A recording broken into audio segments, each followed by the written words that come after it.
Alright guys, welcome. As you guys can see on the screen, I got the platinum for Ghost of Tsushima. I was originally gonna put the update video and the platinum video and the review video together, but I'm not gonna do that now. Alright, I'm gonna try to get through this as quickly as possible. I have a few things written down I would like to talk about the game, and then we'll hop into it, okay?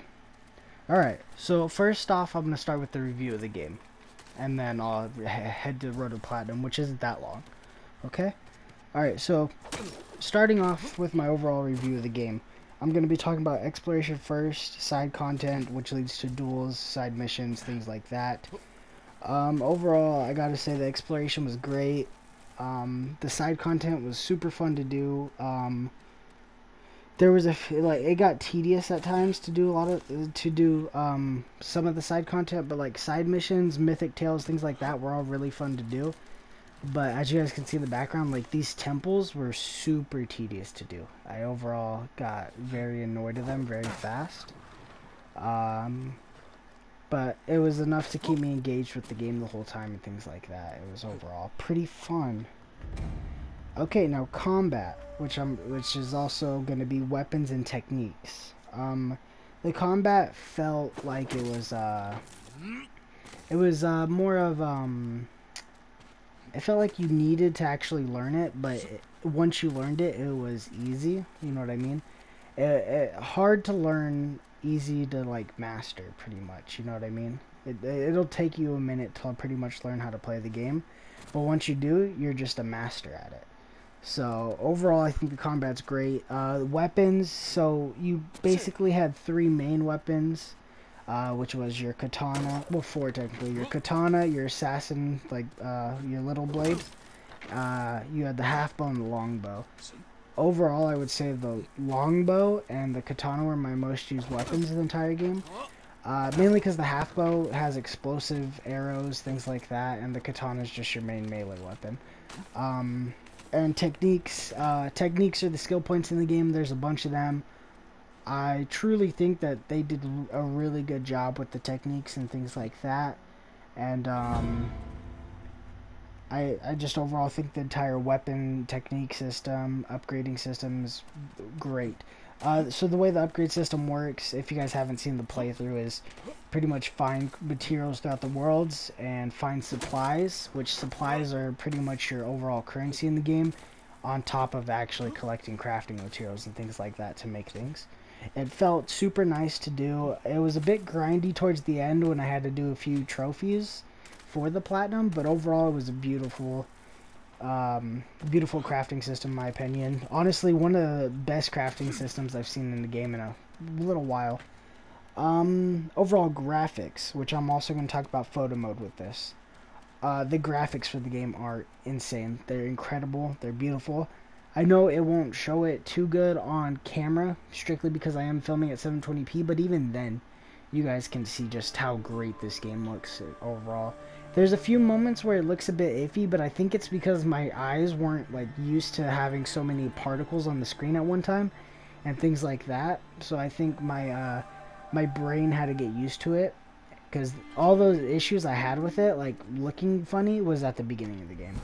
So it's just, that's what I expected. I expected it to be a bit iffy, me not understand too much of it. But yeah. Load times. This game's load times are incredible. For how big it is, actually it's not even that big. The game itself is huge. It has a massive open world, massive amounts of side content, things like that. And it still somehow is only 40 gigabytes.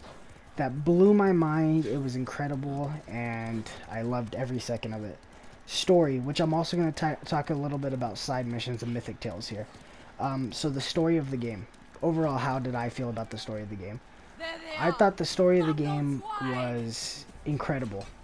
It actually, I felt bad during the game, you know what I mean? I felt super sad towards the end of the game. If you guys didn't see the ending, please go watch that. It'll be in the playlist below.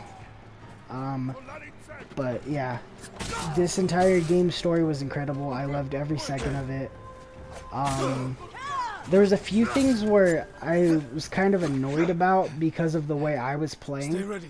I was playing a certain way to avoid being more of a ghost and being more of a samurai, but in the end it focused more on just ghost, you know what I mean? So there were certain things where I couldn't change what was happening in the story, and it kind of made me sad because it is a sucker punch game, so I was expecting a lot of decisions, but there wasn't too many. But overall, the end of the game was your main ending. That was the end. The main game was your like main decision.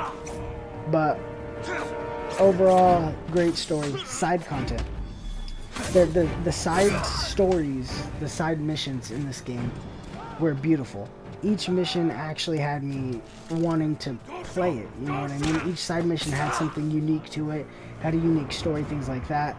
Along with like the longer tales for each of the main characters that you played with. It was just incredible overall. I actually started growing to actually like Ishikawa's story and things like that, and it overall just was great in my opinion. I loved every second of it.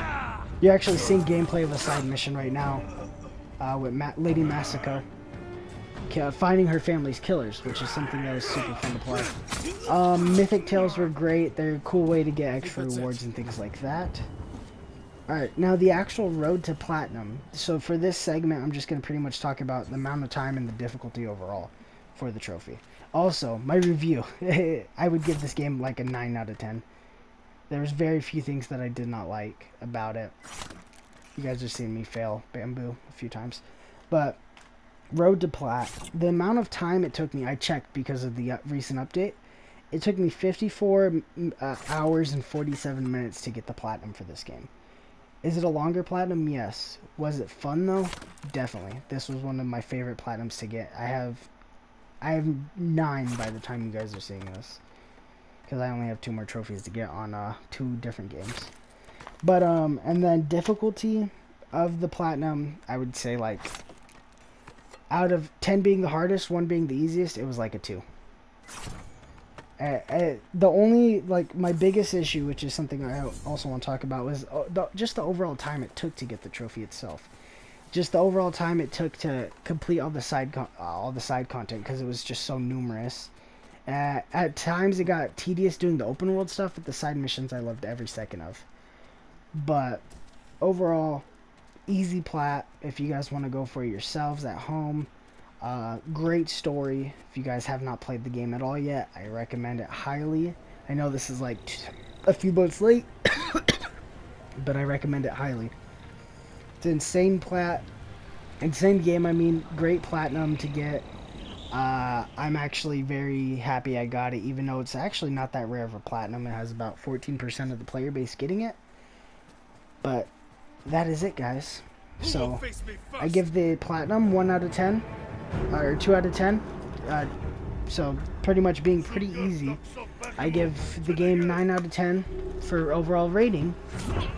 But if you guys want me to do more of these, please let me know. I was gonna actually make this larger. I just didn't have as much footage as I wanted to. So that's why it's a shorter review and platinum video. But I hope you guys enjoyed. If you guys want me to go more in depth on my reviews and road to platinum videos, please let me know down in the comments below. And with that said, guys, thank you for watching. I'll see you guys soon with our next platinum. Hope you guys stay safe out there.